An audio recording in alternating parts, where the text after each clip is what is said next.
Olá. Olha, os materiais que a gente analisou hoje, eles pintam um quadro bem preocupante, viu? Sim, Não é só a árvore caindo, né?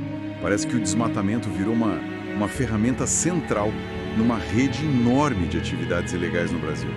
exatamente. É isso que os dados sugerem. Vamos mergulhar nisso então, olhando para os dados de 2022 a 2024 e tentar entender essas conexões com crime organizado, grilagem, violência. Isso, porque a análise mostra que derrubar a vegetação nativa raramente é um ato isolado, né? Certo. Quase sempre faz parte de esquemas criminosos maiores. E as consequências são, bom, devastadoras para o meio ambiente e para as pessoas também. Ok, vamos começar pelos números gerais então. Teve uma queda no desmatamento total em 2024, né? Algo como 32% a menos que no ano anterior. isso, segundo o Mapiomas. Parece uma boa notícia, certo? À primeira vista. Sim, parece. Mas é aí que a coisa fica mais complexa, né? Porque, enquanto a Amazônia via essa redução em 2023, o Cerrado teve um aumento, assim, explosivo. Quase 70% a mais de desmatamento. 70%. Nossa, Pois é. E pela primeira vez, o Cerrado ultrapassou a Amazônia em área desmatada, segundo a série histórica do Mapbiomas. peraí, então. Caiu na Amazônia, mas explodiu no Cerrado. Exatamente. E mesmo com a queda geral em 2024, o Cerrado ainda foi responsável por mais da metade, tipo 52,5% de todo o desmatamento no país. Entendi. Isso sugere um deslocamento da pressão, né? O problema muda de lugar. É o que parece, a pressão não some, ela se move. Talvez para áreas com menos fiscalização, menos visibilidade. E o ponto-chave que esses dados trazem é a ilegalidade, né? Sim, O Mapbiomas apontou que impressionantes 93% da área desmatada em 2024 tinham algum indício de irregularidade. 93. é um número que choca, né? Ele escancara a dimensão do problema, 93%. É quase tudo. Exato. E essa ilegalidade tá muito ligada à grilagem de terras. Aquele roubo organizado de terra, muitas vezes pública. E isso evoluiu, né? Agora falam até em cybergrilagem. Usam a internet, ferramentas digitais para forjar documento, registrar terra roubada online. É um mercado que dizem que movimenta R$ 1 bilhão só na Amazônia. 1 bilhão com fraude digital de terras. E tem mais, né? O tal do CAR, o Cadastro Ambiental Rural. Pois é, o CAR.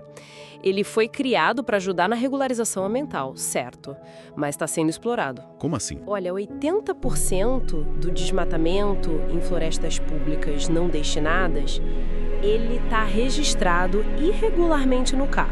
80%? Sim, usam o cadastro de forma fraudulenta, como se fosse prova de posse, sabe? Para tentar conseguir financiamento, para esquentar a terra que foi invadida. Caramba, quer dizer, a ferramenta que era para controlar acaba ajudando o crime? De certa forma, sim. É uma distorção grave do propósito original. E aí a coisa fica ainda mais trágica, porque essa briga por terra, essa grilagem, o desmatamento, isso gera violência. Violência física, real. Com certeza. Os conflitos por terra, segundo a CPT, a Comissão Pastoral da Terra, baterão recorde na última década, agora em 2024. E a violência associada é brutal. Em 2024, teve um aumento de 43% nas tentativas de assassinato nesses conflitos no campo. 43% de aumento. E um dado, assim, muito pesado. 79% das vítimas dessas tentativas eram indígenas. 79%.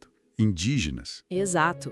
E não é só isso, teve um aumento chocante de mais de 760% nas violações por contaminação com agrotóxicos. Como sim contaminação? Muitas vezes é pulverização aérea, sabe? Jogam veneno de propósito sobre comunidades tradicionais, indígenas, quilombolas, para forçar a saída deles da terra. 762%. É um nível de crueldade difícil de imaginar. Isso é terrorismo, praticamente. A violência é a ferramenta para consolidar o roubo da terra que foi desmatado ilegalmente. É tudo conectado. Entendi. E para combater essa rede toda, essa teia, a gente precisaria de dados claros sobre quem é punido, como. Mas parece que aí tem outro problema, né? Sim, tem uma lacuna aí. Uma lacuna bem crítica, aliás. Por quê? Bom, a gente tem dados ótimos sobre onde e quanto desmatam. O INPE, o Mapiomas, eles fornecem isso com detalhe. Certo. A CPT também traz os dados da violência no campo, mas falta informação oficial, sabe, do governo, sobre a aplicação da lei mesmo. Tipo, Quantas multas por desmatamento ilegal foram realmente pagas, quantas pessoas foram condenadas por esses crimes ambientais, qual foi a pena. A gente não sabe. não tem esse acompanhamento público. Não com o detalhe necessário. Existe o que chamam de cifra oculta dos crimes ambientais. Essa falta de transparência, ela dificulta muito a responsabilização, né? E impede a gente de saber se as políticas de combate estão funcionando de verdade. Faz sentido. Sem saber o resultado da punição, fica difícil ajustar a estratégia. Exatamente. Então, resumindo o que a gente viu, tem uma queda no desmatamento em alguns lugares, como a Amazônia, mas parece que a pressão só se deslocou para outros, como o Cerrado. A ilegalidade é a regra, basicamente, 93%.